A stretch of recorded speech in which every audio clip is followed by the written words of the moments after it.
Comme disait Louis Pasteur, chimiste et physicien français, la grandeur des actions humaines se mesure à l'inspiration qui les fait naître. Bien, aujourd'hui, dans ce cours, nous n'allons pas parler de science. Non. Nous allons plutôt parler d'histoire et de philosophie. L'histoire que je m'apprête à vous raconter est celle de Louis Zamperini, athlète olympique et militaire américain qui fut prisonnier de guerre des Japonais durant la Seconde Guerre mondiale. Alors pourquoi ai-je consacré un chapitre entier à son sujet? De deux choses l'une. D'une part, en tant que philosophe, cette histoire, bien que bouleversante, est d'une immense richesse sur le point de vue de la force mentale. D'autre part, il s'agit d'un vécu, d'un événement historique qui m'a beaucoup apporté dans ma vie personnelle ainsi qu'en partie dans ma filiation philosophique. En effet, lorsque j'étais plus jeune, l'histoire de Louis Zamperini m'a profondément touché et c'est certainement pour cette raison que je réalise ce cours aujourd'hui. Alors, qui est Louis Zamperini? Avant de commencer dans le vif du sujet, faisons un bref résumé de Louis Zamperini, de ce personnage. Lorsqu'il était petit, Louis était, comme qui dirait, espiègle. Insouciant et turbulent, il consacra sa destinée à l'athlétisme et devint un coureur olympique. Certainement grâce à l'influence de son frère qui lui souhaitait un meilleur avenir. Au vu des circonstances géopolitiques de l'époque, Louis Zamperini s'engagea dans l'armée de l'air américaine.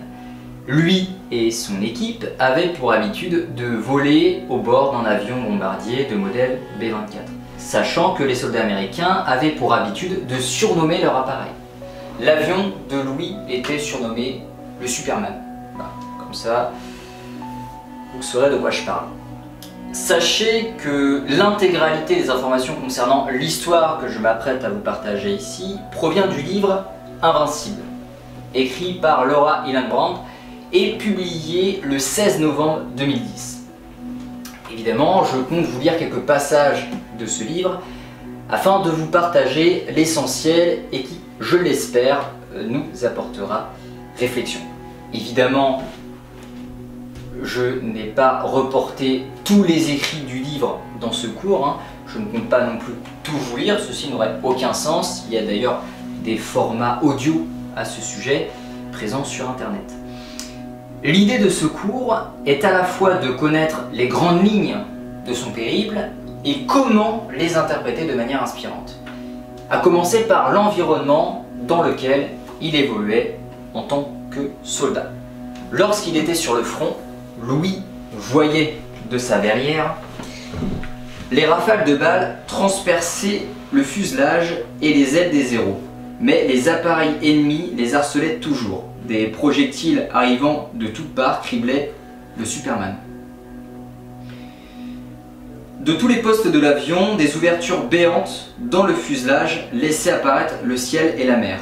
Minute après minute, les trous se multipliaient. Au moment même où Louis se retournait pour quitter la verrière, il vit un Zéro foncer droit sur le nez de Superman. Les balles fouettaient l'air autour d'eux. L'une frôla le bras de Mitchell, un coéquipier de Louis. Une autre rasa sa joue. Une rafale crépita et toucha les câbles d'alimentation de la tourelle qui se bloqua. Au même instant, Louis vit le pilote du Zéro sursauter. Mitchell avait mis dans le mille. L'espace de quelques secondes, le Zéro poursuivit sa course droit sur le nez de Superman, puis le pilote ennemi s'affala sur son manche, ce qui fit plonger son avion juste sous le ventre du Superman. Le chasseur perdit de la vitesse et tomba en vrille dans l'océan, à quelque distance de la côte. La moitié de l'équipage et tous les mitrailleurs en poste avaient été touchés. Superman valdingua follement sur le côté et, l'espace d'un instant, menaça de descendre en vrille. Phil et Cuppernell, eux aussi des coéquipiers de Louis, agrippés aux manches, parvinrent à le rétablir. Dès que l'avion fut stabilisé, Phil lui ordonna d'aller constater les dégâts. En sortant de sa verrière, la première chose qu'il vit fut Harry Brooks allongé sur la passerelle au-dessus de la soute à bombe. Les portes de la soute étaient grandes ouvertes et Brooks était suspendu à l'étroite passerelle, une main accrochée à la poutre et une jambe se balançait dans le vide avec rien d'autre que l'océan en dessous de lui. Les yeux révulsés, le torse ruisselant de sang, le visage décomposé par la peur, il lança un regard implorant à Louis. Celui-ci l'attrapa par les poignets et le hissa dans la tourelle. Brooks se laissa tomber sur le ventre, le blouson criblé de trous et les cheveux poisseux de sang. Il le traîna jusqu'à l'intérieur de l'habitacle et l'installa dans un coin. Brooks s'évanouit aussitôt, Louis trouva un coussin, le lui glissa sous la tête, puis retourna à la soute à bombe. Avec le système hydraulique hors service, il n'avait plus de frein. Louis referma les portes de la soute à la main. Il regarda à l'arrière et vit Douglas, Lambert et Nelson allongés côte à côte en sang. Douglas et Lambert rampaient, essayant d'atteindre leurs affûts. Nelson ne bougeait plus, il avait pris une balle en plein ventre. Louis appela le cockpit au secours. Phil répondit qu'il perdait le contrôle de l'appareil et qu'ils avaient besoin de Cuppernell. Louis insista, la situation était très grave. Phil se cramponna à ses manettes et Cuppernell se leva, vit les hommes à l'arrière de la cabine et s'élança. Il trouva de la morphine, des sulfamides, des masques à oxygène et des bandages et les jeta à côté de chacun des hommes. Louis était agenouillé à côté de Brooks, toujours inconscient. Il lui palpa le corps et lui trouva 2 trous à l'arrière du crâne et 4 grandes plaies dans le dos. Il lui passa un masque à oxygène puis lui banda la tête. Tout en s'occupant de son compagnon, il réfléchissait à l'état de l'avion. Penché sur Brooks, il sentit quelque chose lui couler sur l'épaule. Se retournant, il vit Pillsbury dans la tourelle dorsale. Sa jambe saignait à flot, il se précipita vers lui. Pillsbury n'avait pas quitté son poste, agrippé à son affût, il scrutait le ciel, il était livide et sa jambe pendait. Voici ce qu'était le quotidien de ces hommes. La terreur, l'angoisse, la mort. De toute évidence, la superficialité laisse place à l'essentialité lorsque notre vie ne tient qu'à un fil. Nos pensées sont alors hantées que par les personnes, les souvenirs, les entités qui comptent et nous sont chères. Pourtant, comme le disait Épicure, philosophe grec, la mort n'est rien. En effet, tant de notre vivant, la peur de la mort nous obsède, mais lorsque nous sommes morts, nous ne pensons plus à cette dette, la dette que tous les hommes paient après avoir bénéficié de la vie.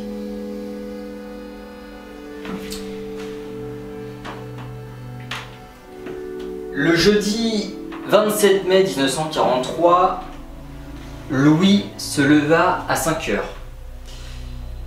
Tous ses camarades dormaient. Il sortit sur la pointe des pieds, escalada la colline derrière la villa pour se mettre en jambes, puis revint à la maison. Passa sa tenue d'entraînement et partit vers le camp d'aviation.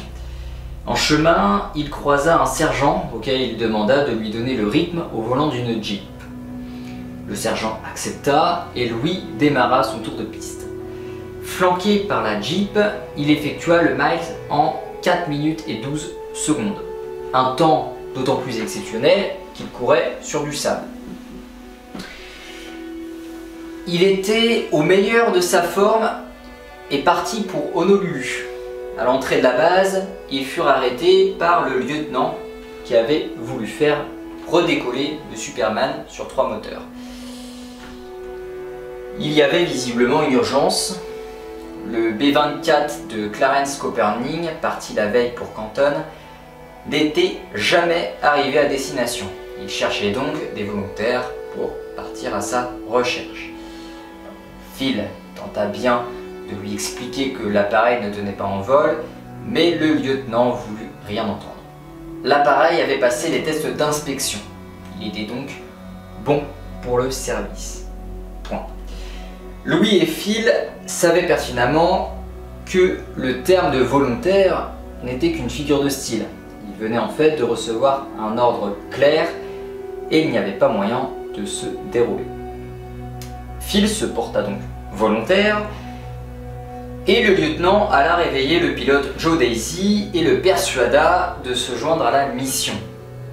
Daisy et son équipage prendraient donc un autre B-24, soit le Daisy Mae. Soudain, quelques temps après avoir décollé, le moteur trépida avant de caler net.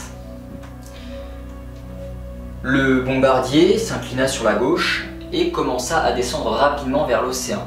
Phil et Cuppernell ne disposaient que de quelques secondes pour le sauver. Alors, ils réagirent très vite, mais Louis eut l'impression qu'ils étaient désorientés par leur changement de poste. Pour amoindrir le train sur le moteur en panne, ils devaient le mettre en drapeau. Opération consiste à positionner les pales dans le sens du vent et à arrêter la rotation de l'hélice. Alors, en temps normal, c'était le rôle de Cuppernell, mais il était maintenant à la place du pilote. Tout à ses commandes, il appela le nouveau mécanicien de bord dans le cockpit et lui cria de mettre le moteur en drapeau. Alors, il omit sans doute de préciser de quel moteur il s'agissait. Or, c'était pour le coup un renseignement essentiel. L'hélice d'un moteur mort continue de tourner dans le vent et confondre un moteur mort et un moteur en marche est donc tout à fait possible. Alors Phil poussa les deux moteurs actifs essayant de maintenir l'avion en vol afin de faire repartir le moteur gauche valide. Les moteurs droits tournant contre la traînée du côté sans portance firent basculer l'avion sur bâbord et les entraînèrent dans une spirale. Le numéro 2 refusait de redémarrer et l'avion continuait de perdre de l'altitude. Alors, Phil pouvait au mieux essayer de rétablir son assiette en vue d'un amérissage. Il grogna 4 mots dans l'interphone. Préparez-vous à l'impact. Louis sortit en courant de la cabine, ordonnant à tous ses coéquipiers de prendre leur poste de sécurité. Tandis que l'avion dégringolait, il sortit le canot supplémentaire, puis rejoignit, tant bien que mal, son poste de crash, près du sabord gauche. Mac, le nouveau mitrailleur, s'agrippait à la caisse de provisions. D'autres hommes tiraient frénétiquement sur les cordons de leur gilet de sauvetage. Louis s'assit sur le plancher près de la cloison face à la marche. Il y avait 5 hommes près de lui, tous sidérés. Personne ne prononça un mot. Louis regarda par le sabord droit. Il ne voyait qu'un ciel chargé qui tournoyait inlassablement. Il se sentait plus vivant que jamais. Il se rappela de faire attention à ne pas se cogner la tête contre l'encadrement du sabord. L'océan semblait se précipiter vers eux. Il jeta un dernier coup d'œil au ciel turbulent, tira le canot de sauvetage devant lui et rentra la tête dans les épaules. L'avion dégringola pendant une seconde qui lui parut une éternité. L'heure la plus sombre de l'histoire, ou de sa propre histoire, précède celle du chaos. Pour autant, même dans les moments les plus désastreux soient-ils, le sens de la vie ne peut être bafoué. Comme le dit Alexandre Jolien, philosophe et écrivain suisse, qui en passant a joué dans le film Presque, que je vous recommande vivement, la vie n'est jamais loupée. La vie n'est pas à réussir, ce n'est pas un objectif. Vivre est à soi sa propre fin.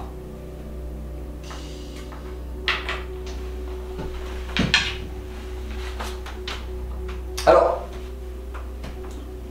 Louis eut l'impression de jouer une série de scènes décousues dans un film muet. Il sentit son corps catapulté vers l'avant, la carlingue se brisait, quelque chose qui s'enroulait autour de lui, la claque froide de l'eau, puis le poids d'un paquet de mer sur lui. Le nez et l'aile gauche de l'appareil touchèrent l'eau à une vitesse prodigieuse. La carcasse s'enfonça dans l'océan et explosa. Tandis que l'avion se désintégrait autour de lui, Louis se sentit aspiré vers le fond. Dans les débris du cockpit, Phil cherchait également à se dégager. Au moment de l'impact, il avait été projeté vers l'avant et sa tête avait heurté quelque chose. Une trompe d'eau était rentrée dans la cabine et l'avion l'entraînait vers le fond. Perdu dans l'obscurité, il savait qu'il était loin sous la surface et qu'il coulait de plus en plus à chaque seconde. Il vit Cuppernell extraire son corps massif de l'avion. Il trouva ce qu'il pensait être l'encadrement de la verrière, dont la vitre avait volé en éclats.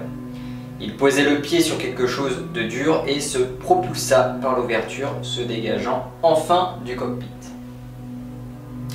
Battant frénétiquement des jambes, il remonta vers la surface, vers la lumière. Il émergea dans une mosaïque de débris, du sang giclait de son front et il avait une cheville et un doigt cassés. Il trouva un gros morceau d'épave d'un bon mètre de côté et s'y accrocha. L'objet commença à couler. Très loin de là, 2 canots de sauvetage flottaient, ils étaient vides et aucun signe de Cuppernell. Dans les profondeurs de l'océan, Louis, toujours pris au piège de l'avion, se tortillait dans son lacis de câble. En levant la tête, il aperçut un corps à la dérive. L'avion coulait toujours et le monde s'enfuyait au-dessus de lui. Il sentit ses oreilles se boucher, se rappela vaguement qu'à la piscine de Redondo Beach, c'était signe qu'il avait atteint les 6 mètres. L'obscurité l'enveloppa et la pression de l'eau s'intensifia. Il se débattait vainement. Plus aucune chance, se dit-il. Soudain, une douleur insupportable lui vrilla les tempes. Il se sentait sombrer dans un état de stupeur et, tandis qu'il tirait sur les câbles et bloquait sa gorge pour combattre son besoin de respirer, il eut soudain un blanc. Il comprit que sa fin était proche. Il respirait maintenant par réflexe, avalant de l'eau salée. Il avait dans la bouche un goût de sang, d'essence et d'huile. Il était tout simplement en train de se noyer. Il agita les bras, essayant de trouver une issue. Il tenta de se libérer et sentit une longue barre de métal lisse. Cette sensation lui donna un repère. Il était devant le sabord droit. Il le rejoignit, posa son pied sur le montant et se propulsa. Il se dégagea. Sous lui, l'avion coula. Alors, Louis tripota les cordons de son gilet, espérant que personne n'aurait volé les cartouches de gaz carbonique.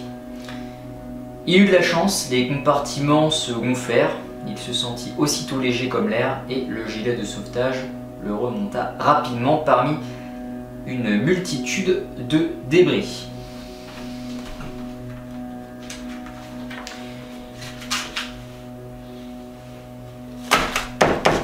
Alors, je me pose quelques instants pour vous partager une petite pensée aux personnes abandonnées, à tous ceux qui ont péri dans l'indifférence et l'oubli, à ces soldats qui ont eu une expérience similaire mais qui n'ont pas eu les mêmes chances de survie, que ce soit dans le crash ou parmi la survie en canot de sauvetage. Je m'autorise à penser que le périple de Louis Zamperini et de ses camarades n'est pas un cas isolé. Bon nombre d'individus au parcours aussi exceptionnel soit-il ont sûrement disparu, devenus la proie à l'agonie. Ainsi, les mémoires de leur traversée a très certainement été embrassées par l'éphémérité. Mais la mémoire est à l'homme ce que le temps est à l'existence. Le même temps qui permet à la mémoire de voir le jour et paradoxalement qui la détruit. Nos mémoires sont très certainement condamnées à l'oubli. Seulement, pour ces hommes, il s'agissait d'un oubli prématuré. Au 3e jour sans eau, une masse noirâtre apparut sur l'horizon. Elle grandit, s'assombrit, s'accumula au-dessus des canaux et masqua le soleil. Une averse tomba. Tête renversée, cambrée, bras écartés, les hommes ouvrirent grand la bouche. La pluie bienfaisante leur rafraîchit le torse, les lèvres, le visage et la langue. Elle apaisa leur peau. lava leur mélange de sel, de transpiration et d'essence qui leur bouchait les pores, leur glissa dans la gorge, les revitalisa de la tête aux pieds. C'était une explosion de tous les sens, pour ainsi dire. Tenaillés par la faim, ils ne pensaient plus qu'à une seule chose, manger. Ils fixaient l'océan, où évoluaient toutes sortes de créatures comestibles, mais sans appât, ils n'auraient pas même pu attraper un varian. De temps en temps, un oiseau passait, mais toujours hors de portée. Alors, plusieurs jours s'écoulèrent. Chaque soir, la chaleur accablante laissait place à un froid mordant. Ils avaient du mal à trouver le sommeil. Seul, dans son canot, sans un autre corps pour réchauffer l'eau dans laquelle il baignait. Phil souffrait encore plus. Il grelottait et le froid l'empêchait de dormir. Le jour, l'épuisement, la chaleur et le balancement du canot sur les vagues les plongeaient dans une semi-torpeur. Ils passaient le plus clair de la journée à somnoler et le reste du temps allongés, économisant leur précieuse énergie qui leur échappait inexorablement. Autant dire que nos soldats faisaient face à des conditions de survie très difficiles, encore plus après avoir subi le traumatisme physique et psychologique du crash de leur appareil.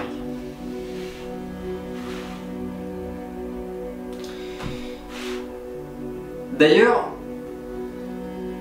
en parlant de crash, Phil repensa un jour à un article d'Eddie Rickenbacker qu'il avait lu quelques mois plus tôt dans le magazine Life. En octobre 1942, Rickenbacker, as de l'aviation de la Première Guerre mondiale, était perdu au-dessus du Pacifique, à court d'essence. Il avait fait amérir son B-17, qui avait flotté assez longtemps pour permettre à l'équipage entier de rejoindre les deux canots de sauvetage. Les naufragés avaient dérivé pendant des semaines et avaient survécu grâce aux vivres des canots, à l'eau de pluie également et aux poissons ainsi qu'aux oiseaux. Un homme était mort, les autres étaient devenus la proie du délire. Ils discutaient avec des personnages invisibles, psalmodiaient d'étranges mélopées, s'imaginaient dans une voiture et se disputaient même pour choisir où la garer. Un lieutenant voyait même un fantôme qui cherchait à l'attirer vers les fonds marins. Les deux canots avaient fini par se séparer et l'un avait accosté sur une île. De là, les habitants avaient lancé un appel radio à Funafuti et les passagers du deuxième canot avaient pu être repêchés.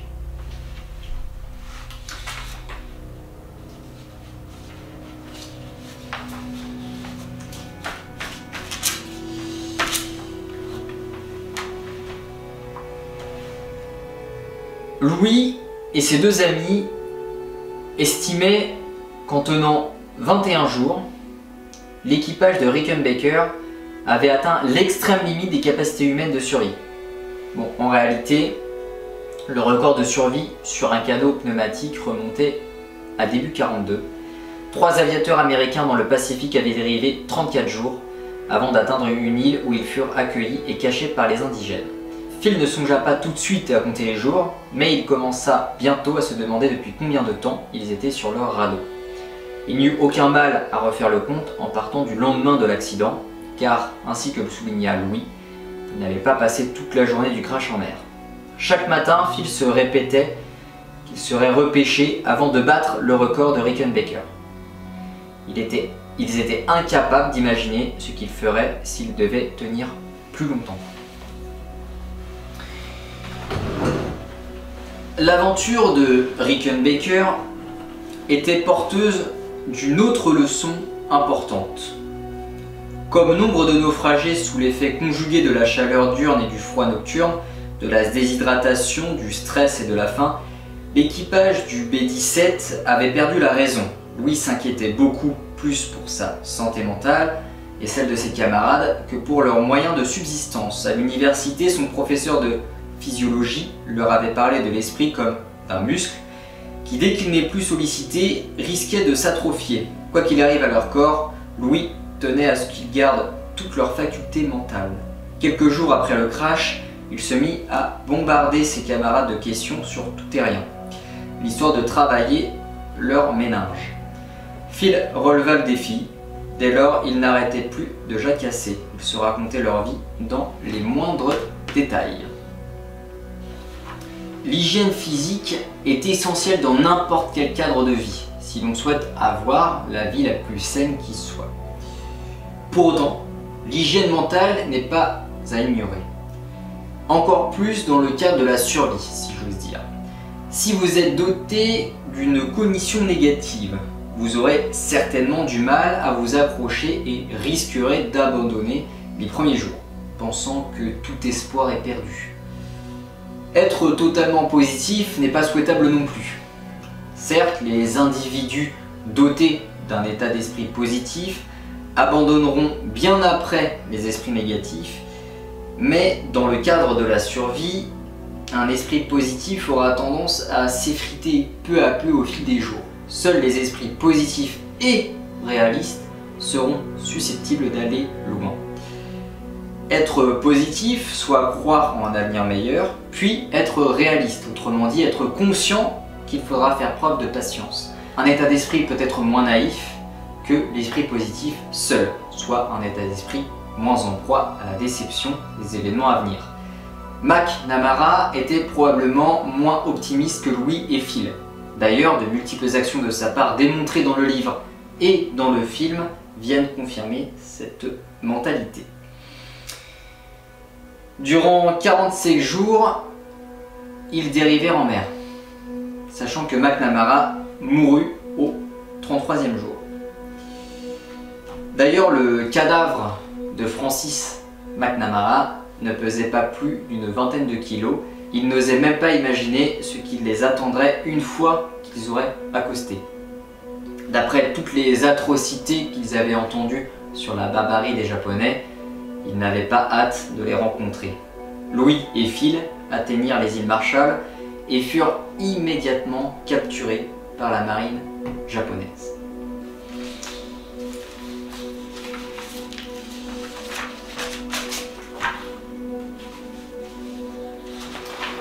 D'ailleurs, en grimpant dans le cockpit de l'appareil, Phil pesait 68 kg. Peu après son arrivée à Hawaï, Louis avait commencé son journal et noté son poids, 70 kg. Au moment du crash, il estimait avoir gagné 2 bons kilos de muscles grâce à son entraînement. Phil ne pesait maintenant plus que 36 kg et Louis, selon différents récits, entre 30 et 36 kg pour 1,78 m. Une chose était certaine, ils avaient fondu de moitié, si ce n'est davantage. Le médecin leur fit porter une bouteille de cognac russe et 2 verres. Ils eurent au fait de vider, puis ils eurent droit à un festin. Œufs, jambon, lait, pain frais, salade de fruits, cigarettes. Ils se jetèrent sur la nourriture. Quand ils eurent terminé leur repas, on les transporta dans une autre pièce et on les fit asseoir devant un groupe d'officiers japonais qui regardèrent avec ébahissement les hommes au corps jauni et ratatiné. L'un des officiers parlait anglais. Il leur demanda comment ils avaient échoué là. Louis raconta son histoire. L'officier l'écouta silencieusement, suivant leur périple sur une carte. Ils savaient d'où ils étaient partis, mais ignoraient encore où ils étaient arrivés. On les informa qu'ils se trouvaient sur un atoll des îles Marshall. Ils avaient dérivé sur 3200 km. Mais Louis et Phil comprirent qu'ils avaient troqué un enfer pour un autre, puisqu'une fois arrivés dans le camp de prisonniers de Kwajalein, ils virent la violence déployée par les Japonais et le traitement réservé aux détenus. Quand ils ne brutalisaient pas les prisonniers, les gardes prenaient un malin plaisir à les humilier. Tous les jours, ils faisaient lever Louis sous la menace d'une arme et l'obligeaient à danser le Charleston, moquant ouvertement de ses jambes squelettiques et de ses allures de pantin. Puis il lui ordonnait de siffler et de chanter, l'accablait d'une grêle de cailloux. Le regardait, il a ramassé un à un les grains de riz à 4 pattes dans sa cellule, passé de grands bâtons par la lucarne pour lui pour le piquer et le taper, riant de le voir se tortiller comme un ver pour esquiver les coups. Ensuite, ils allaient houspiller Phil, dont les gémissements résonnaient parfois dans le couloir. À bout de patience, Louis arracha un jour le bâton des mains d'un garde qui le maltraitait. Il savait qu'il risquait de payer de sa vie cet acte d'insubordination. Mais il s'en fichait. Les vexations permanentes l'avaient changé et sa formidable volonté de vivre, qui lui avait permis de surmonter tant d'épreuves en mer, commençait à s'effriter. Après le crash, Phil et Louis avaient vécu dans les conditions les plus extrêmes, sans vivre, sans eau, sans rien pour les protéger du soleil de plomb, des tempêtes et du froid. Mais à Kwajalein, les Japonais cherchaient à les priver d'autre chose, d'une chose qui les avait tenus en vie alors qu'ils avaient tout perdu, leur dignité. Or, ce respect de soi, ce sentiment de valoir quelque chose, rempart le plus intime de l'âme, est l'essence même de l'humanité. S'en laisser déposséder revint à être déshumanisé, relégué au rang de paria. Des victimes de traitements dégradants s'enferment dans une profonde solitude et éprouvent une détresse telle que tout espoir leur paraît vain. Dépouillé de sa dignité, l'individu ne se définit plus lui-même, mais est défini par ses geôliers. Mais au-delà de ce traitement, il y avait aussi les expériences scientifiques. En effet, ce n'étaient pas de simples détenus, c'étaient aussi des cobayes. Un jour, Louis et Phil aperçurent deux médecins en blouse blanche venir expérimenter dans le camp.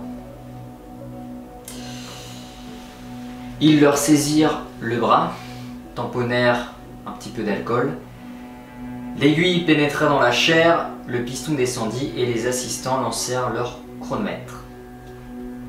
Les médecins demandèrent aux deux Américains de décrire ce qu'ils ressentaient. En quelques secondes, Louis vit l'auvent de la véranda tourner. Le médecin lui injecta une nouvelle dose et le vertige s'aggrava. Il avait l'impression qu'on lui enfonçait des épingles dans tout le corps. Soudain, il sentit le sang refluer de son crâne, un peu comme le vertige que provoquerait la décompression de remontée quand, après être descendu à très basse altitude, et Phil relevait brusquement le nez du Superman. Sa peau le brûlait, le picotait, le démangeait. Il crut voir l'auvent piquer droit sur lui et tournoyer. À l'autre bout de la véranda, Phil vivait la même chose. Les médecins bavardaient tranquillement et continuaient de les interroger. Puis, tout se brouilla. D'un cri, Louis avertit qu'il allait s'évanouir. Le médecin retira l'aiguille, les captifs furent ramenés à leur cellule. En moins d'un quart d'heure, Louis se retrouva couvert d'urticaire. Il ne ferma pas l'œil de la nuit et son corps le grattait et le brûlait. D'ailleurs, les symptômes persistèrent plusieurs jours. Phil et Louis furent à nouveau conduits sous le porche pour une nouvelle séance. Une fois de plus, ils furent saisis de vertige et pris de terribles crises urticaires. Leurs bourreaux laissèrent passer quelques jours avant la troisième piqûre, puis la quatrième, qui fut la pire. Ce ne fut alors pas moins d'1 litre qu'on leur injecta dans les veines. Ils survécurent à cette terrible expérience et ils avaient eu de la chance. Mais tout le monde n'a pas eu cette chance.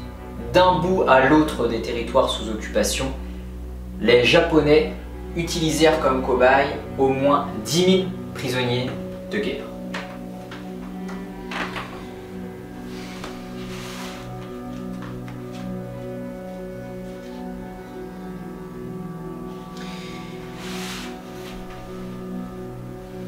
Il faut savoir que dans l'armée nippone de l'époque, en l'occurrence, les châtiments corporels étaient une pratique assez courante, soutenue par plusieurs adages. Il faut battre le fer tant qu'il est chaud et les prisonniers tant qu'ils sont frais. Ou encore, on ne fait pas de soldats solides sans racler. Pour tous les soldats japonais, particulièrement les 100 grades, la raclée était un passage obligatoire et souvent un rite quotidien. Il est donc pas surprenant que les gardiens des camps, qui occupaient le bas de l'échelle dans une armée où la brutalité était de règle, se défoulent sur les hommes impuissants qu'ils tenaient sous leurs emprises. Les historiens japonais appellent cela le transfert d'oppression. Il s'agit là d'un phénomène similaire aux conséquences du rite d'initiation dans certaines tribus, démontré d'ailleurs dans le livre Influence et manipulation écrit par Robert Cialdini, docteur en psychologie sociale, que je vous avais déjà partagé dans le cours Le pouvoir de l'influence, publié le 25 janvier 2021 sur la plateforme YouTube. L'ombre de la mort s'étendait en permanence sur ce théâtre de barbarie. Louis, Phil et leurs compagnons d'infortune ne pouvaient compter que sur une intervention des Alliés, mais la perspective d'une libération les exposait de fait à de terribles dangers. Lorsqu'à l'automne 1942, les Américains avaient coulé des bâtiments de la flotte nippone au large de Tarawa dans les îles Gilbert, les Japonais s'étaient vengés en décapitant les 22 prisonniers détenus sur l'île. La même horreur se joua à Balal, une île sous occupation japonaise des îles Shortland, où entre 60 et 70 prisonniers de guerre britanniques étaient utilisés comme esclaves pour construire un terrain d'aviation. Un officier japonais raconta qu'au printemps 1943, à l'approche des troupes américaines, l'armée impériale ordonna d'exécuter tous les prisonniers en cas d'invasion. L'invasion n'eut pas lieu, mais tous les prisonniers furent liquidés en représailles d'un bombardement allié.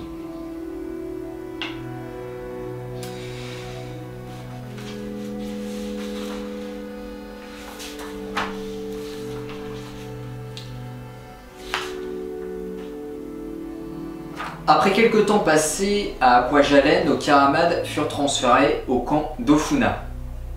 Ils y rencontrèrent d'ailleurs de nouvelles personnes. Des Américains pour la plupart sauvés et capturés après que leurs avions eut été abattus ou leur navire coulé. Au bout du couloir, il y avait deux officiers faméliques de la marine américaine qui tenaient lieu d'officiers supérieurs aux Alliés. Le plus gradé, le commandant Arthur Meyer, avait été sauvé et capturé après le naufrage de son bâtiment, le Houston, dans le détroit de Sunda, en Indonésie. Le second, le commandant John Fitzgerald, était tombé aux mains des Japonais après avoir réchappé à l'incendie de son sous-marin bombardier par l'ennemi. Les Japonais avaient vainement tenté de lui soutirer des informations sous la torture. Coups de matraque, ongles décollés au canif et arrachés, supplice de la baignoire, cure par l'eau, rien ne lui avait été épargné, mais il n'avait jamais craqué. Meyer et Fitzgerald parlaient tous les deux japonais et servaient d'interprètes aux résidents du camp. Tous les prisonniers de quelque nationalité qu'ils fussent s'en remettaient à eux. Au bout de quelque temps, Louis comprit que le silence forcé et la soumission des prisonniers n'étaient qu'apparents. Sous la chape de silence, un esprit de révolte couvait.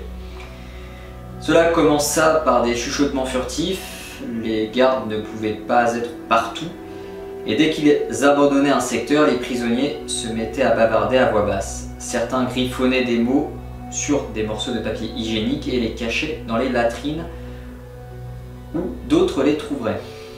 Le commandant Meyer était parfois autorisé à s'exprimer pour traduire les ordres. Il en profita un jour pour expliquer à un compagnon d'infortune comment chaparder des objets à la barbe des gardes qui ne se doutaient de rien. Le plus audacieux s'avançait vers les gardiens, les regardait droit dans les yeux et s'adressait à eux en anglais, sur un ton interrogatif. Les gardiens croyaient qu'il leur posait des questions alors qu'en réalité, les hommes parlaient à leurs camarades. De toute évidence, c'est certainement par cet esprit de révolte que certains prisonniers ont réussi à surmonter tant d'épreuves. Cette désobéissance maligne stimulait leur psychique et leur permettait de redonner un but à leur existence. Une vie sans but ne vaut pas d'être vécue. C'est pourquoi les prisonniers se raccrochaient à ce qui leur permettait de se sentir vivants et combatifs.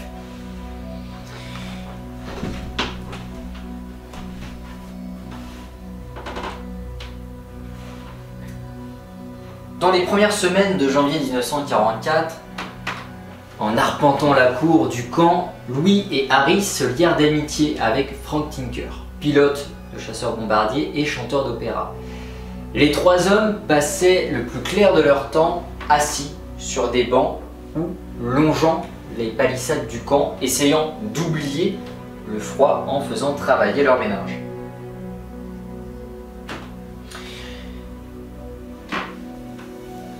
D'ailleurs, ils avaient pour habitude de croiser un petit canard dans le camp d'Ofuna. Un canard qu'ils appela Gaga. Allez savoir. Il faut savoir que les Américains adoraient ce canard. Cet animal était l'attraction du jour pour les détenus.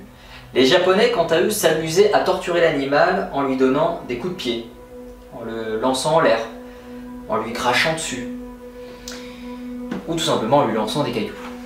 Vous l'auriez compris, cette méthode avait pour but de saper le moral des troupes américaines. Malheureusement, le dernier acte infligé au canard, l'acte qui lui a été fatal, a complètement choqué les Américains, puisque durant un après-midi d'hiver, le canard fut violé par un Japonais.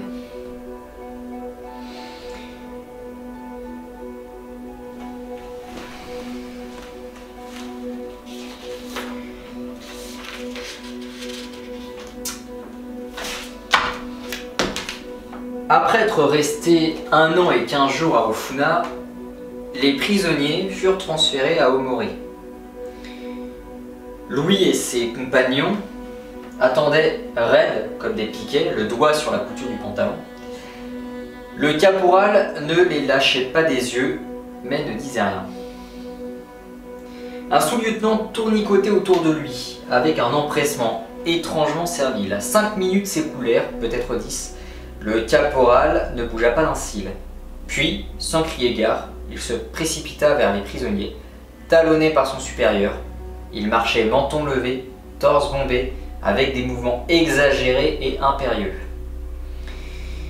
Il passa lentement en revue le nouveau contingent, tel un maître inspectant ses esclaves. Il s'arrêtait devant chaque prisonnier, le dévisageant longuement d'un air hautain. Il s'attarda à la hauteur de Louis. Celui-ci déclina son identité, le caporal plissa les yeux. Les hommes qui avaient croisé ce regard n'oublieraient jamais ce qu'ils y virent. Un éclair de folie qui vous serrait l'estomac et faisait froid dans le dos. Louis baissa les yeux, quelque chose fouetta l'air. Un coup s'abattit sur la tête et Louis chancela. Le caporal lui demanda pourquoi il ne le regardait pas dans les yeux. Louis reprit contenance et soutint alors son regard. Il reçut aussitôt un autre coup en plein crâne et ses jambes se dérobèrent sous lui. Le caporal exigeait maintenant de ne plus le regarder. Ce type est un dangereux psychopathe, pensa Tinker. Louis venait de rencontrer l'homme qui s'emploierait à le briser.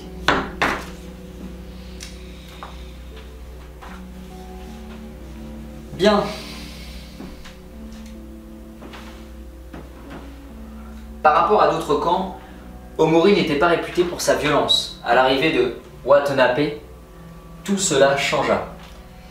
Il débarqua avec des bonbons et des cigarettes pour les prisonniers. Il souriait, avait une conversation agréable, posa avec des officiers britanniques et tarissait pas d'éloges sur les États-Unis et la Grande-Bretagne.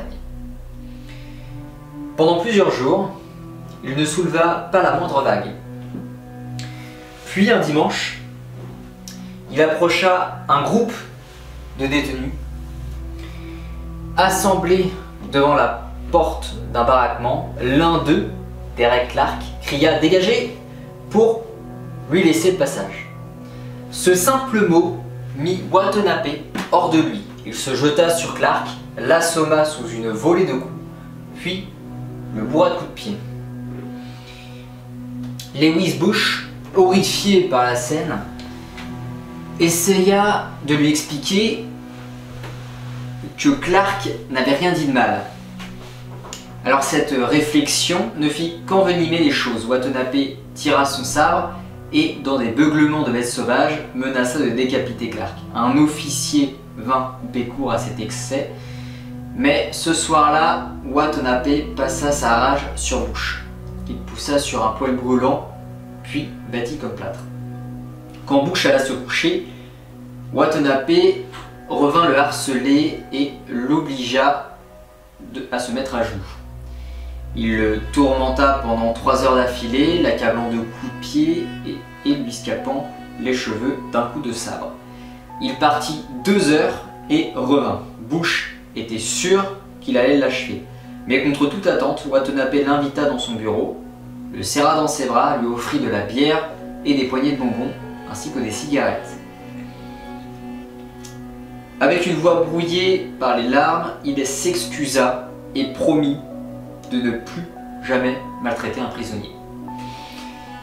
Mais sa bonne résolution fit de courte durée.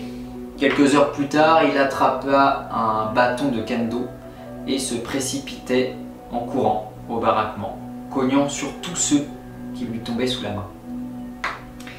Watanabe avait abattu ses cartes. Comme le dit si justement Lewis Bush, de ce jour, ses victimes, comme collègues, ne cesseraient de s'interroger sur ces crises de violence, mais divergeraient sur leur cause. Yoshi Hato, le comptable du camp, les attribuait à la folie. D'autres y voyaient plutôt une stratégie consciente. Après qu'il eut agressé Clark, des officiers alliés, qui ne l'avaient pratiquement pas remarqué jusqu'alors, commencèrent à le regarder avec terreur. Sa brutalité comblait une frustration dévorante. Elle lui conférait une autorité que son grade ne lui permettait pas.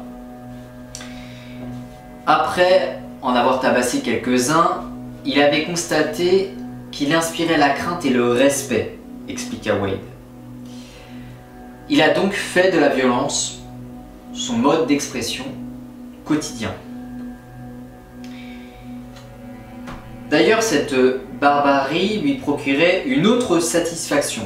Selon Yoshi Hato, c'était un sadique sexuel qui reconnaissait volontiers que battre les prisonniers le mettait dans un état proche de l'orgasme. Il prenait un infini plaisir à faire mal aux détenus et c'était sa façon de satisfaire ses pulsions sexuelles, selon Hato évidemment.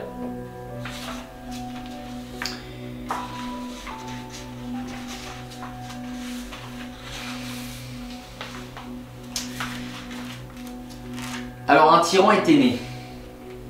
Jour après jour, Watanabe s'acharnait sur ses victimes, leur fracturant le larynx, leur perçant les tympans, leur brisant les dents, ou encore en les assommant sous une pluie de coups.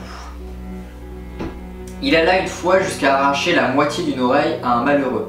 Il attacha un prisonnier de 65 ans à un arbre et le laissa croupir plusieurs jours. Il ordonna à un autre de se présenter tous les soirs pendant 3 semaines à son bureau pour le simple plaisir de plomber de coups de poing en pleine face. Malheureusement pour nos camarades prisonniers, son sadisme ne s'arrêta pas là. En effet, de jour en jour, il trouva de nouvelles manières d'exercer ses atrocités, autant physiques que mentales. Il convoquait des détenus pour leur montrer leurs photos de famille et les lettres qu'ils avaient reçues et, sans les ouvrir, les brûlait sous leur nez. Pour les déstabiliser encore davantage, il changeait chaque jour la façon dont il souhaitait qu'on s'adresse à lui et tabassait ceux qui optaient pour le mauvais choix.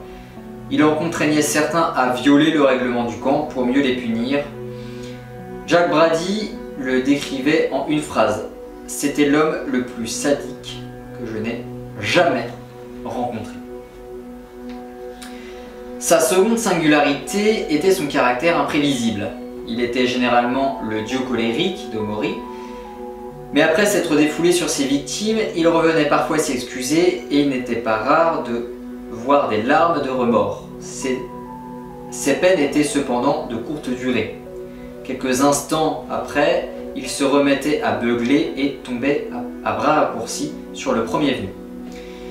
Il passait de la sérénité à la folie furieuse en une fraction de seconde, sans aucune raison apparente. On le vit ainsi complimenter un détenu pour tout aussitôt entrer dans une colère noire et l'assommer, puis repartir d'un pas tranquille à son bureau, déjeuner avec la placidité d'un ruminant. Quand il ne battait pas les prisonniers, Watanabe leur demandait de lui tenir compagnie. Il en réveillait en pleine nuit, les invitait dans sa chambre et se montrait charmant. Il leur offrait des biscuits en devisant joyeusement de la littérature.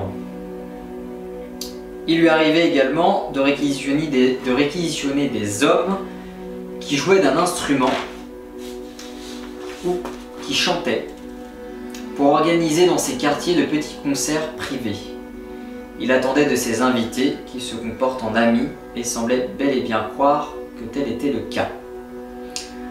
Soufflait-il ainsi le chaud et le froid pour jouer avec les nerfs de ses prisonniers? Possible, mais ces petites fêtes étaient aussi une façon de combler sa solitude. En effet, sa solitude et probablement son manque de reconnaissance expliquaient ses dérives, provoquaient la terreur dans le camp, lui permettaient d'être, à ses yeux, respecté par autrui.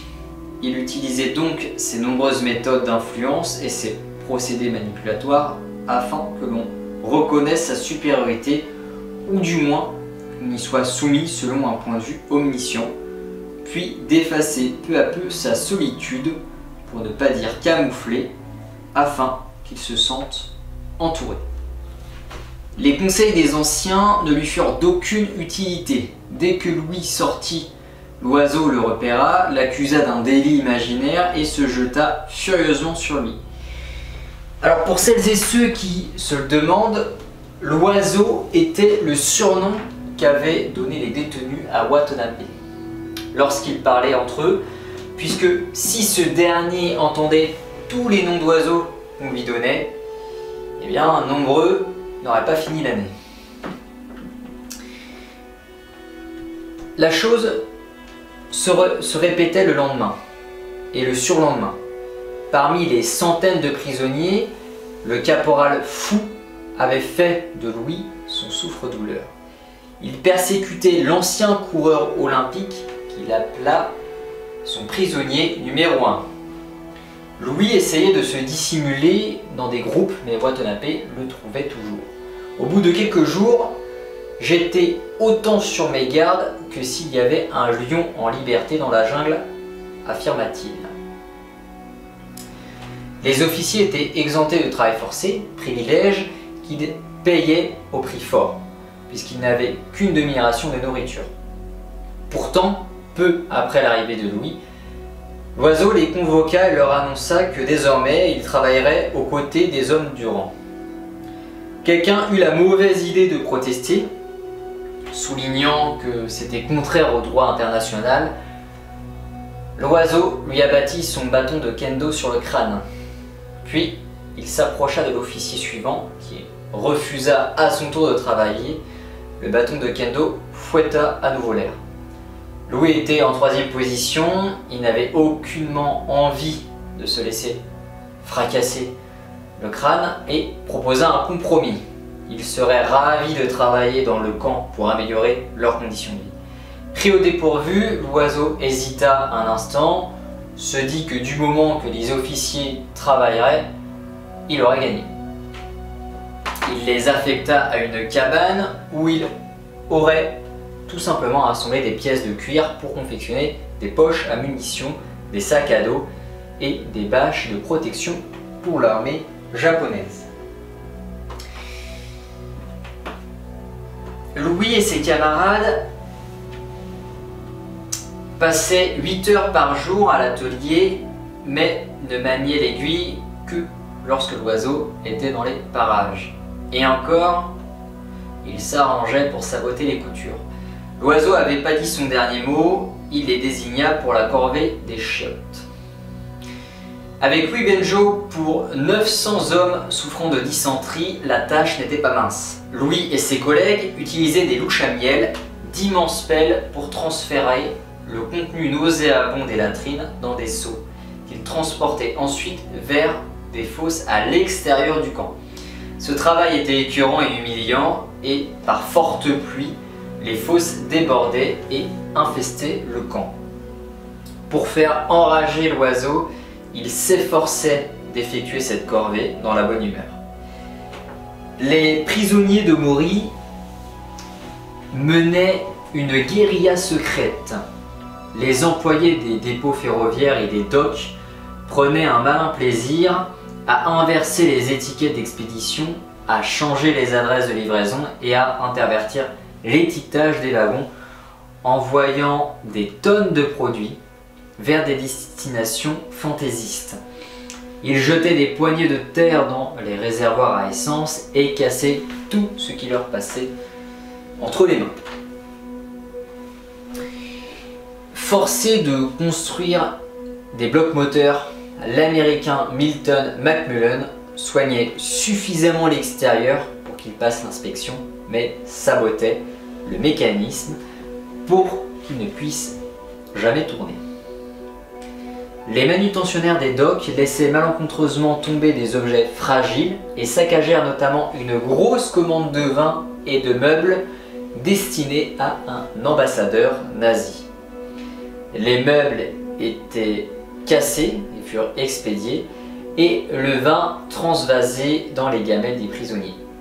D'autres tombèrent sur les bagages d'un émissaire allemand et lacérèrent ses vêtements, les trempèrent dans un mélange de boue et d'huile et les replièrent consciencieusement avec des messages du type Winston Churchill. Il buvait d'ailleurs des quantités de thé épicé dans tous les sacs de riz qu'il chargeait. Lors d'un incident qui resta d'ailleurs dans les annales, des prisonniers chargeant des produits très lourds sur une péniche y jetèrent le matériel avec une telle force qu'elle coula, bloquant le canal. Les Japonais durent employer des efforts herculéens pour dégager le canal et faire venir une autre péniche qui subit aussitôt le même sort.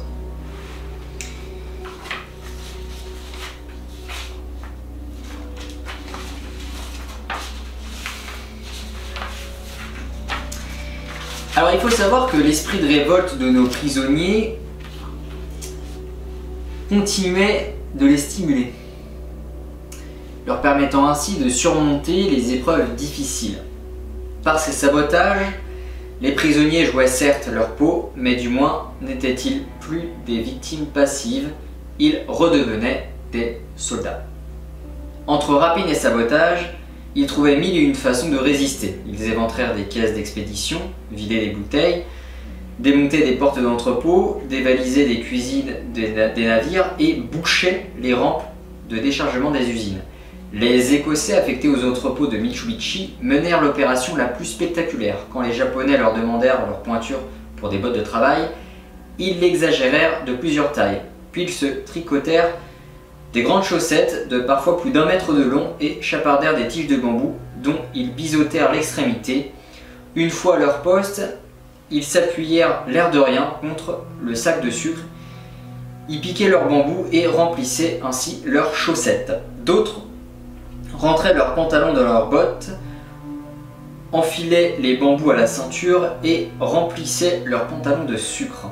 Chaque récolte était stockée dans un compartiment secret des toilettes où elle serait récupérée en fin de journée. Quelqu'un sortit un jour de sa chemise un saumon de 60 cm. Un autre avait réussi à enfoncer 3 conserves d'huîtres dans une seule botte. Les guêtres étaient tapissées de feuilles de tabac. Un Américain avait aménagé un double fond dans son bidon. Il remplissait le niveau inférieur d'alcool et le niveau supérieur d'eau. Les gardiens qui passaient au crible les effets personnels des détenus n'y voyaient que du feu. Certains se faisaient néanmoins prendre, auquel cas tout leur détachement était puni. Coups de poing, des coups de batte ou des baïonnettes pleuvaient sur les carcasses épuisées. Le mercredi 18 octobre 1944, à 6h30 du matin, heure de Greenwich, Radio Tokyo diffusa son émission du soir, Postman Calls. C'était l'une des 12 émissions de propagande en anglais destinées à saper le moral des troupes alliées. Les présentateurs étaient les prisonniers de guerre que l'on appelait des prisonniers de propagande et qui travaillaient d'ailleurs généralement sous la menace d'une exécution ou tout simplement d'une bastonnade. Ce soir-là, l'animateur lut une annonce. Le facteur s'adresse aujourd'hui à la Californie, à Madame Louise Zamperini, au 2028 Gramercy Street à Torrance, en Californie. Voici un message de son fils. Le sous-lieutenant Louis-Sylvie Zamperini, actuellement interné dans un camp de Tokyo. Ma chère famille, je suis indemne et en bonne santé. Vous me manquez tous terriblement et vous peuplez souvent mes rêves. Je prie pour que vous soyez tous en bonne santé et j'espère vous revoir un jour. Toute mon affection à tous les parents et amis. Prenez bien soin de mes affaires et de mes économies. À bientôt, Louis. Sur l'île artificielle de Mori, Louis ignorait tout de ce message. Les Japonais l'avaient écrit eux-mêmes et avaient obligé un prisonnier à s'en charger. Il faut savoir que les Japonais n'étaient pas les seuls à utiliser la propagande de guerre à cette époque. L'Allemagne nazie utilisait aussi des méthodes d'influence afin de faire valoir leur idéologie dans les régions sous occupation. Pour en revenir aux hommes de Radio Tokyo, ils lui apportèrent un crayon et du papier et Louis se mit au travail. Afin que ses proches puissent se douter que c'était lui, il ajouta quelques détails personnels, espérant que cela suffirait à les convaincre. Pour s'assurer que son message soit diffusé, il choisit de ne dire que du bien de ses geôliers. Il en profita aussi de citer le nom d'autres prisonniers que leurs proches tenaient pour morts, en parlant de Bill Harris, qu'il avait vu pour la dernière fois, soit 1 mois et demi auparavant, à Ofuna. Il préféra d'ailleurs ne rien dire de Phil, dont il ne savait plus rien depuis 8 mois.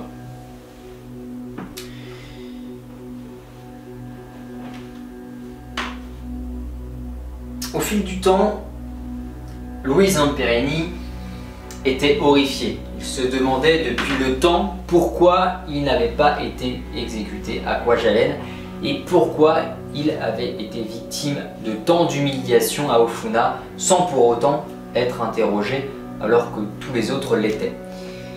Son exécution avait bel et bien été programmée, mais un officier avait convaincu son supérieur de le garder en vie car il pouvait servir à la propagande nippone.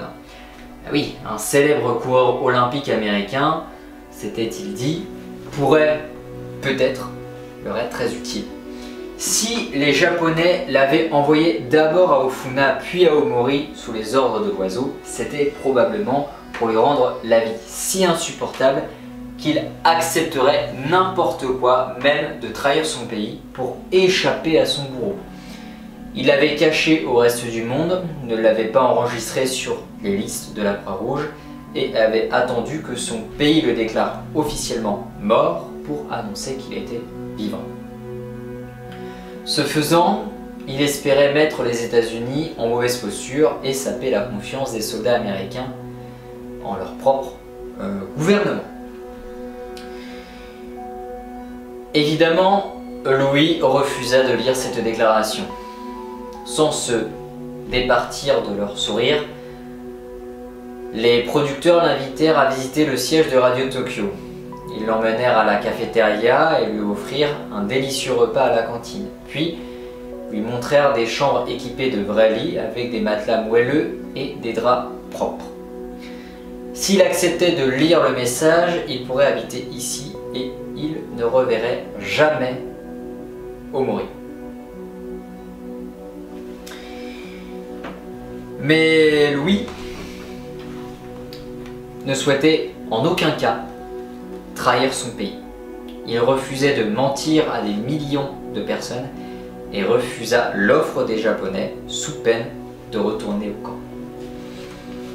C'est honorable, n'est-ce pas?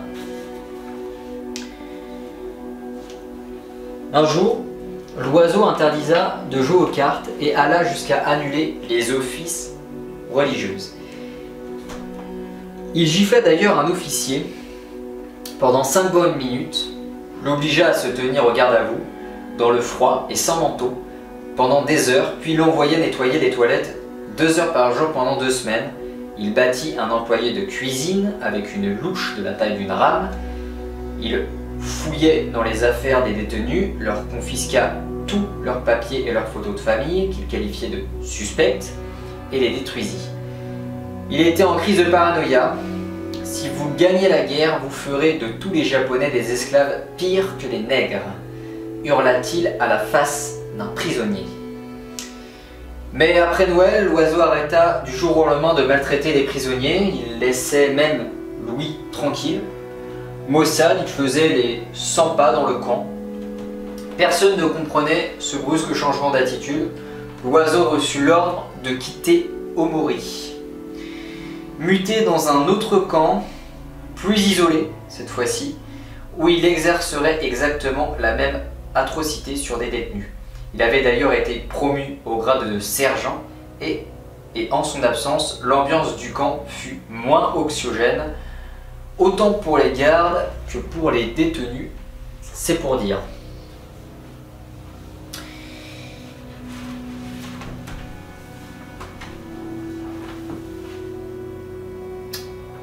Nous en venons maintenant au dernier camp, le camp de Naoetsu. Le 28 février 1945, Louis et ses camarades officiers furent convoqués dans la cour. Le garde en fit sortir 15 du rang, parmi lesquels Zamperini, Wade, Tinker, Wood et Fitzgerald. Il leur annonça leur transfert au camp 4B à Naoetsu. Louis n'était pas mécontent, il n'avait jamais entendu parler de ce camp, mais au moins, il partait avec presque tous ses amis. Le soir du 1er mars, les 15 firent leur pactage et enfilèrent les manteaux qu'on leur avait distribués la veille.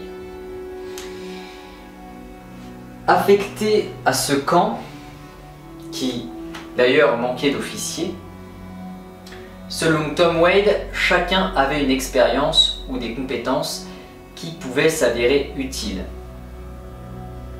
Almid, qui avait évité à Louis de mourir de faim à Ofuna, avait dirigé des cuisines à Omori. Fitzgerald avait déjà occupé les fonctions d'officier responsable, Wade avait été chef de baraquement, et ainsi de suite. Seul Louis n'avait aucune qualification particulière. Wade était persuadé que Watanabe l'avait choisi pour le simple plaisir de retrouver son souffre-douleur. Et malheureusement, il ne se trompait pas. Dès que Louis pénétra le camp de Naoetsu, l'oiseau lui tomba dessus, s'employant à le gifler, à le battre et à l'humilier. Les autres prisonniers étaient horrifiés par cet acharnement gratuit.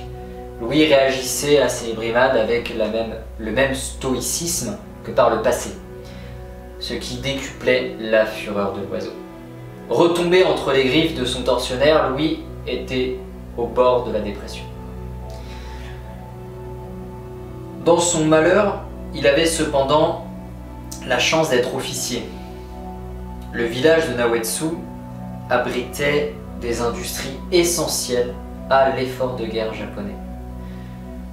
Tous les ouvriers en âge de combattre ayant été mobilisés Les prisonniers les remplaçaient.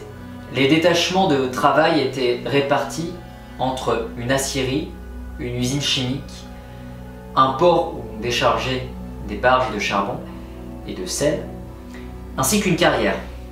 Tous les matins, les simples soldats effectuaient une longue marche dans la neige pour rejoindre leur poste et travailler 18 heures d'affilée, dans des conditions aussi pénibles que dangereuses.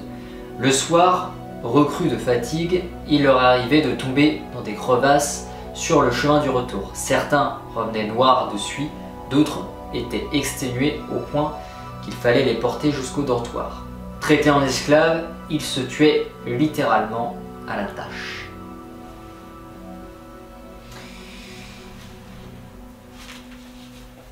Alors, le régime alimentaire pauvre en sel provoquait des crampes et était à l'origine de bien d'autres maladies. Pour y remédier, ils mirent au point un système pour voler et raffiner le sel.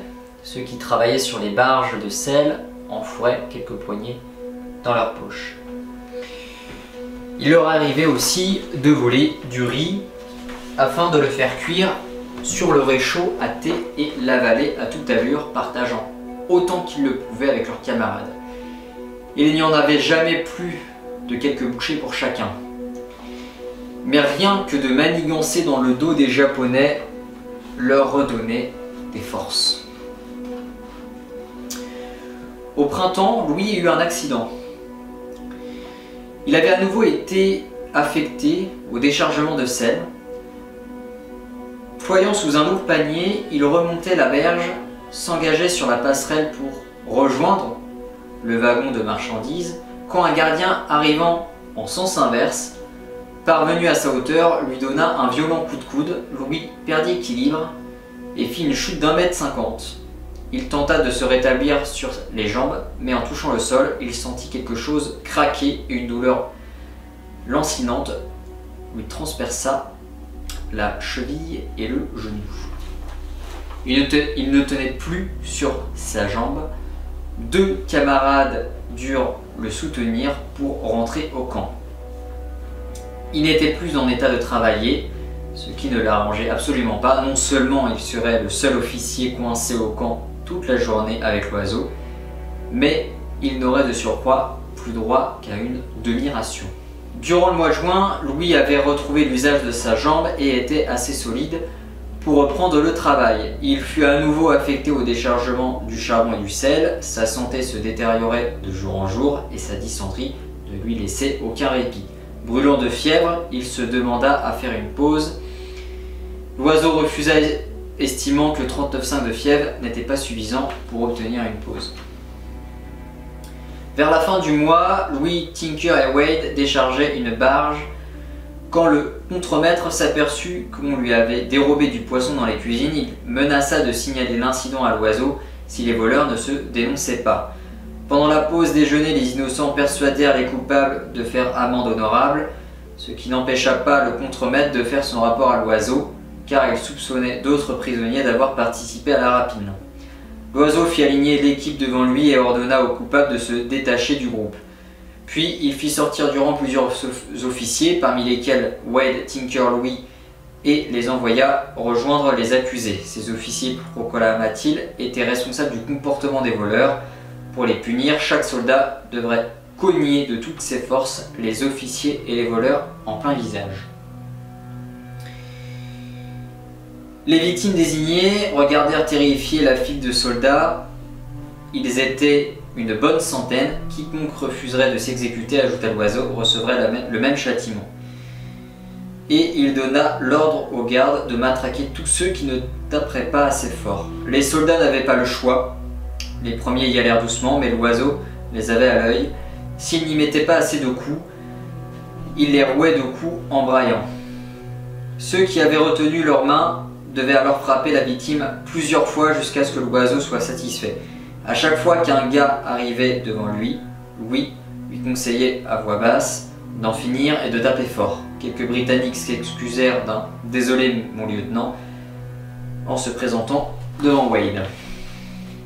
Louis résista stoïquement au premier coup, mais bientôt il sentit ses jambes flageoler et il s'effondra une première fois. À peine se releva-t-il que le coup suivant le mettait à nouveau à terre, jusqu'au moment où il perdit connaissance. Quand il eut repris ses esprits, on obligea les hommes à reprendre en hurlant suivant. Louis avait l'impression d'entendre les fracas d'un défilé militaire. Le soleil se coucha.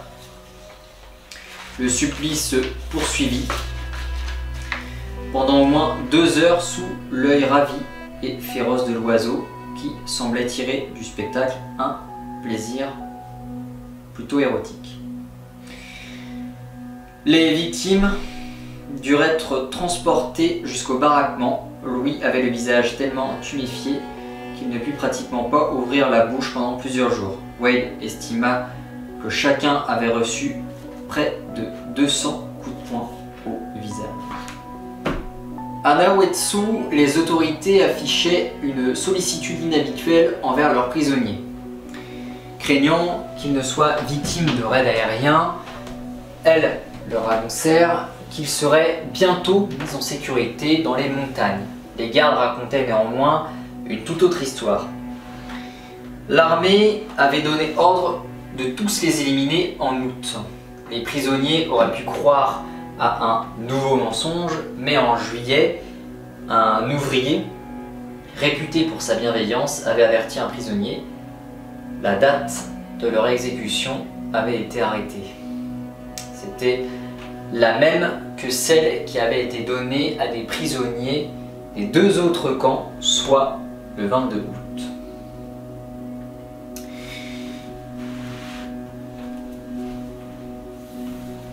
Un jour, l'oiseau conduisit Louis dans la cour et l'arrêta devant une lourde poutre en bois et lui ordonna de la porter à bout de bras, puis de ne plus bouger. Sous le regard effaré de Tinker et Wade, qui travaillaient à proximité, Louis souleva la poutre à grand-peine, titubant sous son poids. Louis appela un garde et lui donna ses instructions. Si le prisonnier fléchissait les bras, qu'il le rappelle à l'ordre à coups de crosse.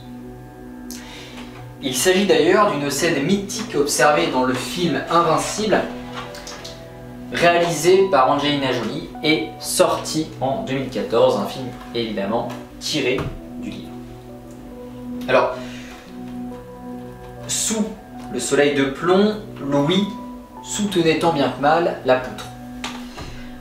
Allongé sur le toit avec la langueur d'un chat, l'oiseau montrait sa victime à tous les Japonais qui passaient par là en se moquant de lui.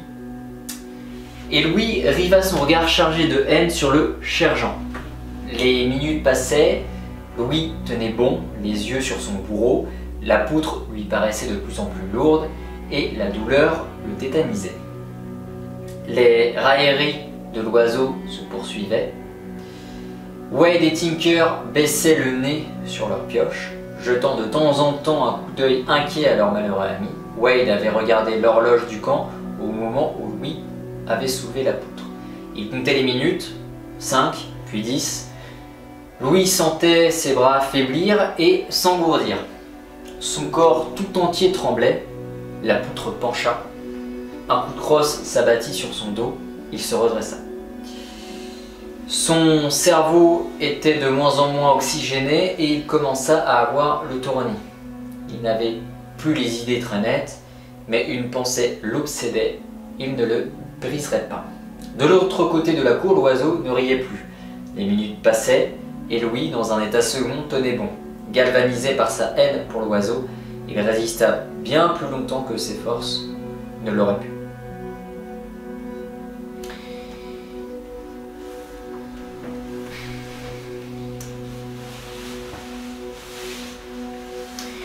À cette période de l'année, des B-29 larguèrent des tracts au-dessus de 35 villes japonaises pour avertir les civils des prochains bombardements et à les inciter à évacuer.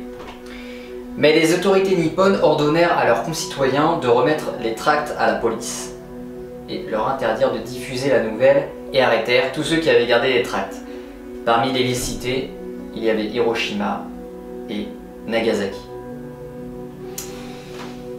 La perversité de l'oiseau ne cessait encore de croître. Sachez qu'un jour, il invita les prisonniers dans la cour et les obligea à se mettre à plat ventre pour faire des pompes. Quand les hommes épuisés n'arrivaient plus à se soulever sur leurs bras, l'oiseau leur piquait avec la pointe de son fusil et leur enfonçait la tête dans les excréments. Le jour que Louis redoutait tant arriva. Il remplissait une baignoire d'eau quand le sergent le convoqua. Louis lança un regard noir et fit un geste vers l'eau en lui disant « Demain, je te noie ». Louis passa la journée à se ronger le sang, guettant l'oiseau, pensant à la baignoire. Le lendemain, il était tétanisé en voyant approcher son bourreau, qui lui disait « Finalement, j'ai changé d'avis ». Sur ce, il se jeta sur Louis et le martela de coups. Il s'y mettait même parfois à deux mains, comme s'il était possédé. Il s'arrêtait aussitôt et, une fois calmé, abandonna sa victime sur le sol en lui redisant à nouveau « Demain, je te noie ». C'est vous dire la perversité de cet homme. Le commandant d'Omori fit regrouper les détenus dans la cour et leur annonça d'une voix chevrota « Un avion est arrivé, il a lâché une bombe et une ville a totalement été rayée de la carte. » Personne n'avait jamais entendu parler d'une arme aussi destructrice. Les hommes échangèrent des regards incrédules. Pour eux, c'était impossible. Le 9 août, Nagasaki disparut à son tour dans un orage de feu. À Naoetsu, la vie du camp se poursuivait comme si de rien n'était. Les prisonniers, esclaves, continuaient de faire tourner les usines de l'industrie militaire japonaise, mais l'atmosphère avait changé. Manifestement, il y avait bel et bien eu une catastrophe quelque part, et pourtant le Japon ne courbait pas les chines.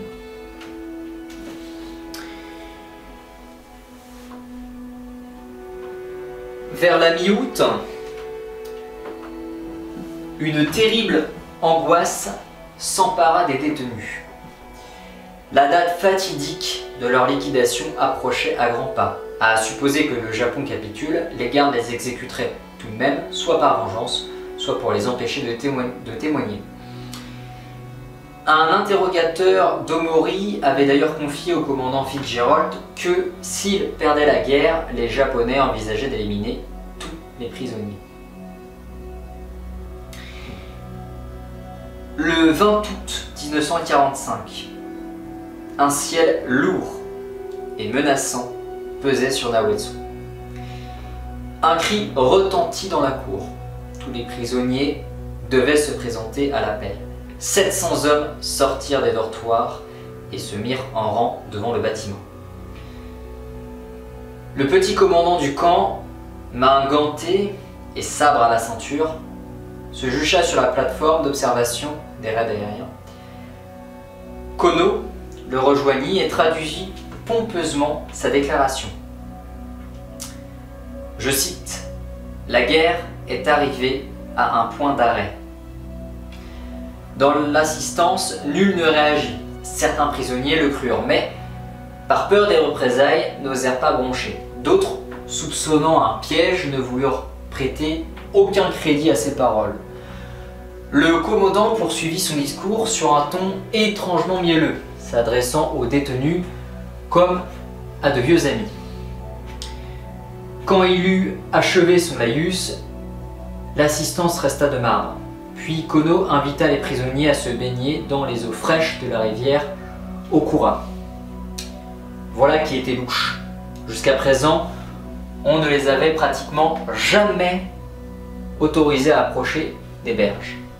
Mais l'occasion était trop belle.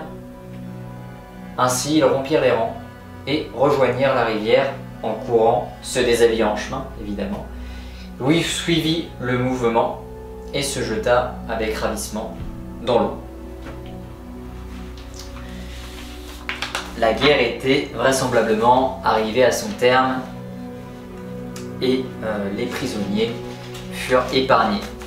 Ainsi, partout où il y avait des camps de prisonniers, sur les territoires japonais en l'occurrence, des bombardements de l'armée américaine venaient larguer des caisses de provisions pour leurs camarades.